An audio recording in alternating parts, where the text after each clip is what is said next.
Monsieur le Président, bonjour. Voilà, bonjour, Monsieur Babouvier. La démission de Guillaume Soro de la présidence de l'Assemblée nationale, est-ce la fin d'une longue amitié entre lui et vous? Ah non, pas du tout.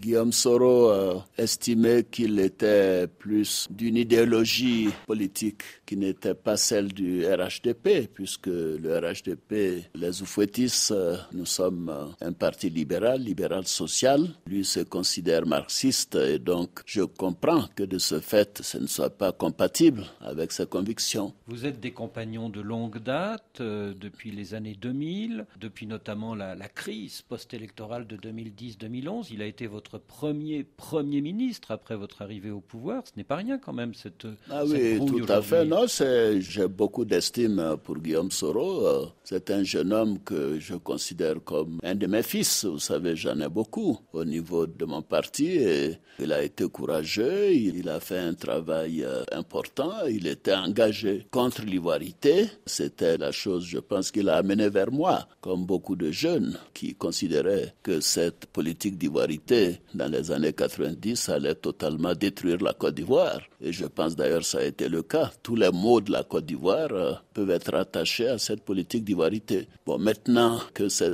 problèmes sont derrière nous, évidemment, s'il veut mener une carrière politique conformément à ses convictions politiques qui ne sont pas des convictions libérales sociales, mais écoutez, il est libre de le faire. En fait, c'est ça. Vous avez souhaité qu'il entre dans le nouveau parti unifié RHDP. Il n'y est pas entré, vous en avez tiré les conséquences. Non, il est entré à la formation du parti, mais un peu plus tard, après réflexion, il a estimé que peut-être sa place n'était pas au RHDP et qu'il préférait engager une nouvelle aventure. Il l'a dit lui-même, donc je n'ai pas besoin de répéter ce qu'il a dit. Et pour vous, il y a une certaine logique à ce que le président de l'Assemblée nationale soit membre du RHDP, c'est cela ? Mais est-ce que le président de l'Assemblée nationale française est du Parti socialiste ? Donc il y a une logique parlementaire. Évidemment, c'est la majorité présidentielle qui désigne son président qui doit être de la majorité. Le RHDP est largement majoritaire, pratiquement les 2/3 du Parlement. Il faut bien que le président du Parlement soit issu du RHDP. Et est-ce que de facto, depuis sa démission, que l'on dit un petit peu forcée par vous-même... Non,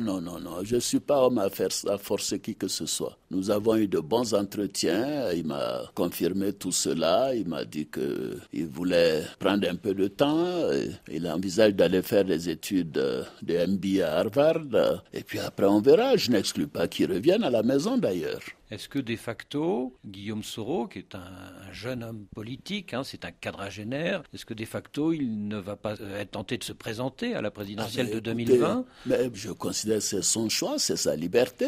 J'ai dit que tout le monde peut être candidat. Par conséquent, la Constitution l'autorise à le faire et il n'est pas question pour moi d'empêcher la candidature de qui que ce soit, comme certains ont tenté de le faire par le passé. Est-ce que de facto, il n'est pas devenu désormais pour vous un adversaire politique ? Ah non, je le considère comme un jeune qui se dit attaché à ma personne, à mon combat, à mes idées, qui m'a dit qu'il est impressionné par la manière dont nous avons géré ce pays, les transformations qui sont visibles. Et par conséquent, non, c'est un jeune homme avec qui je maintiendrai les rapports que j'ai toujours eus. Je pense au niveau de la presse, vous exagérez un peu. Il n'y a pas de problème relationnel, Guillaume.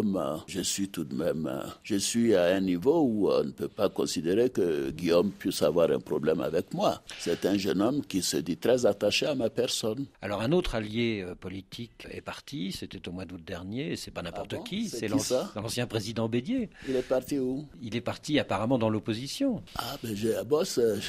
J'entends parler d'une plateforme stratégique, mais on verra. Mais je ne sais pas qui est dans cette plateforme. Et il appelle justement Guillaume Soro à entrer dans cette plateforme. Je pense que ce n'est pas dans l'intérêt de Guillaume Soro de le faire et je le lui ai dit. Est-ce que vous pouvez nous en dire plus ? Non, pas plus. Il sait ce que j'en pense et il pense la même chose que moi. Vous pensez que la proposition d'Henri Konan Bédier n'est pas pertinente, c'est ça ? En tout cas, elle n'est pas cohérente. Un oufouettiste, quelqu'un qui est pour le dialogue, qui est pour la tolérance, qui fait des politiques économiques libérales, sociales, et là, une plateforme avec des partis de gauche et des partis marxistes, je ne sais pas à quoi ça correspond. Est-ce qu'Henri Konan Bédier n'est pas en train d'essayer de fédérer tous les gens qui ne sont pas satisfaits de votre politique?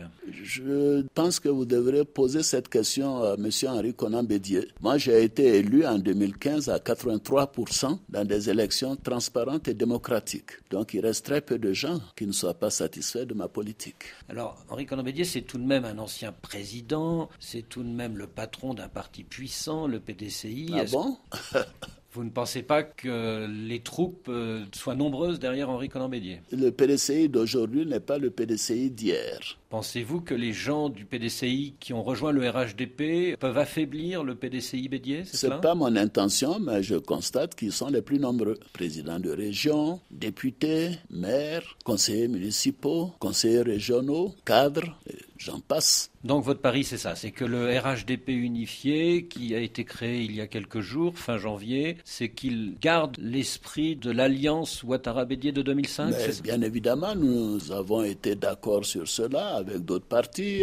Nous avons signé un accord politique, nous sommes engagés sur un calendrier, et c'est ce calendrier que je suis en train d'appliquer. Donc il n'y a pas de changement de cap en ce qui me concerne. Et je pense que le temps fera son effet, on verra bien. Dans l'opposition, certains parient sur l'usure du pouvoir et sur le fait qu'il y a des constats qui ne sont pas toujours positifs. On pense notamment au dernier rapport de l'Union européenne en juillet dernier qui a dénoncé certaines mauvaises gouvernances. Mais ce rapport, par un groupe de gens, d'experts en guillemets, ne peut pas faire un meilleur rapport que le Fonds monétaire, la Banque mondiale, le gouvernement américain avec le MCC, la Fondation Mo Ibrahim et ainsi de suite. C'était tout simplement du n'importe quoi. Et je l'ai dit à l'Union européenne. Laurent Gbagbo acquitté par la Cour pénale internationale. Quand vous avez appris cette nouvelle, c'était il y a quelques semaines, comment avez-vous réagi? Aucune réaction de ma part. C'est un procès qui continue. Sur le fond, il y a eu plus de 3000 morts pendant la crise post-électorale.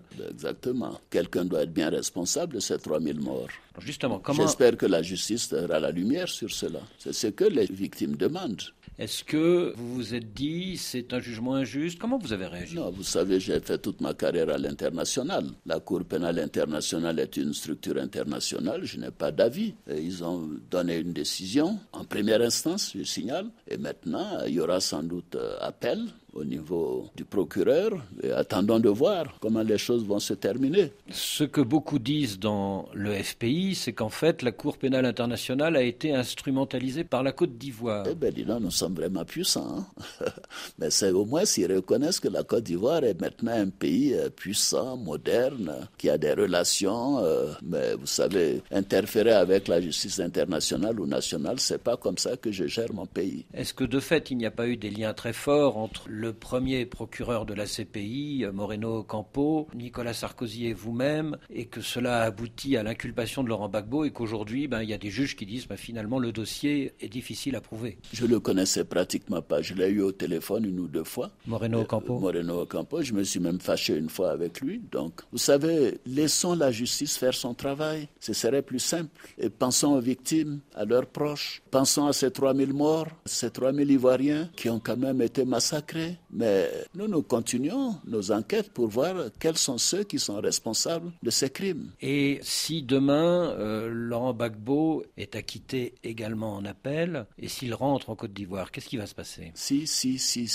que de châteaux en Espagne. Attendons de voir. Il a été condamné il y a un an dans une affaire de braquage de la BCEAO, c'était par la justice ivoirienne. Est-ce qu'il risque d'être arrêté à son retour en Côte d'Ivoire, en pratique? La Côte d'Ivoire est un état de droit. On avisera en ce moment-là. Et est-ce que des discussions peuvent être envisagées entre les autorités ivoiriennes et le FPI pour que le retour de Laurent Gbagbo se passe sans encombre? Pour le moment, il n'y a aucune discussion. C'est trop tôt. Non, je n'ai pas été contacté par qui que ce soit, mais je suis disponible pour discuter de toutes choses concernant la Côte d'Ivoire et les Ivoiriens. Sans exclusive, et je suis pour la paix, je suis pour que la Côte d'Ivoire continue dans la tranquillité, que les progrès importants que nous avons vus ces 7 dernières années puissent se consolider dans tous les domaines économiques, sociaux, au plan de la gouvernance démocratique, etc. Quand les amis de Laurent Gbagbo disent que si demain il rentre en Côte d'Ivoire, ce sera dans un esprit de réconciliation, est-ce que vous y croyez? Mais je le souhaite, ce serait une très bonne chose. Même si, par exemple, demain il se présente à la présidentielle de 2020.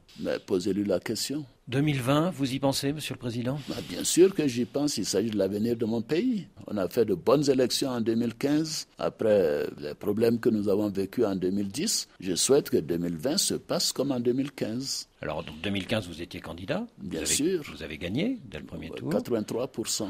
Est-ce que vous serez candidat en 2020 ? Mais on verra en 2020. Je répondrai à cette question. Certains disent que dans la constitution ivoirienne, il n'est pas très clair de savoir si vous pouvez vous représenter ou pas. Non, c'est très clair. Je peux me représenter si je le souhaite. C'est une nouvelle constitution qui a touché non seulement à l'exécutif, avec un poste de vice-président, qui a touché au législatif avec la création d'un Sénat, qui a touché au judiciaire avec la création de nombreuses cours plutôt que des chambres. C'est une toute nouvelle constitution. Et tous les avis juridiques que j'ai consultés me confirment que si je veux être candidat en 2020, je peux l'être. Et ce serait conforme à la constitution. Est-ce qu'avec les opposants qui se multiplient, Bédié, peut-être Gbagbo, peut-être Soro, est-ce qu'il ne va pas falloir que ce soit vous le candidat du RHDP ? Non, mais vous savez, en réalité, je donnerai ma réponse en 2020. Il y a beaucoup d'hypothèses que vous imaginez, mais il y a une recomposition politique qui se déroule en Côte d'Ivoire. En tant que démocrate, j'estime que c'est une excellente chose. Et je souhaite d'ailleurs qu'il y ait une clarification, que ceux d'entre nous qui sommes des libéraux sociaux soyons d'un côté et les autres qui sont donc d'une autre tendance soient de l'autre côté, et que les Ivoiriens aient un choix très clair de faire les choses en fonction des attentes de nos concitoyens. Une chose est certaine, j'ai un bilan qui est inattaquable. Cette année, une croissance moyenne par an de 8% parmi les 4 pays du monde avec le plus fort taux de croissance, un taux d'inflation de 1 à 2%, quasiment jamais inégalé, pas seulement en Afrique mais en Europe, un déficit budgétaire autour de 3 à 4%, une dette publique moins de 40% du PIB, et je pourrais continuer. Nous avons un bilan qui est remarquable, et tout à l'heure d'ailleurs, le mécanisme africain pour l'évaluation des pairs l'a confirmé. Voyez-vous, nous sommes à 82% aujourd'hui de fourniture d'eau, de fourniture d'électricité, etc. C'est dans tous les secteurs qu'il y a eu des progrès ces 7 dernières années. Donc la Côte d'Ivoire va bien. La Côte d'Ivoire est en sécurité et nous avons reformé l'armée après les problèmes que nous avons vécus en 2017. C'est un pays qui est ténu. C'est une économie qui va et les taux de croissance continueront d'être entre 7 et 8% sur les 2, 3, 5 prochaines années. Sans hésitation, je peux vous le dire, quelle que soit l'évolution des taux de change. Parce que nous avons une bonne politique macroéconomique. Nous assurons que ce soit la base de l'attraction des investissements et de l'épargne nationale. Moi, je suis confiant quant à l'avenir de mon pays.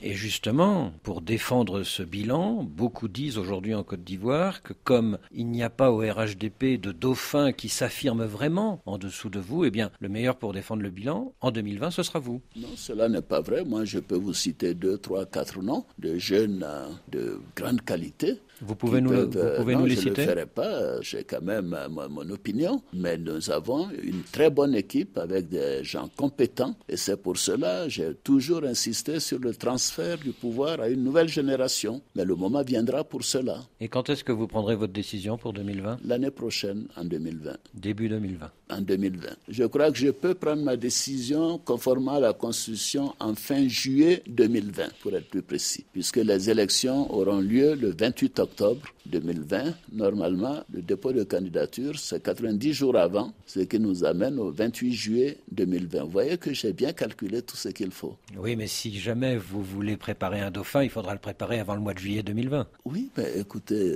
le dauphin, on a vu dans d'autres pays que je ne nommerai pas. Le dauphin a été nommé 6 semaines avant l'élection. Vous pensez à la République démocratique du Congo. Que vous inspire cette élection très controversée, au terme de laquelle Félix Tshisekedi a été officiellement proclamé vainqueur? Non, je n'ai pas de commentaire.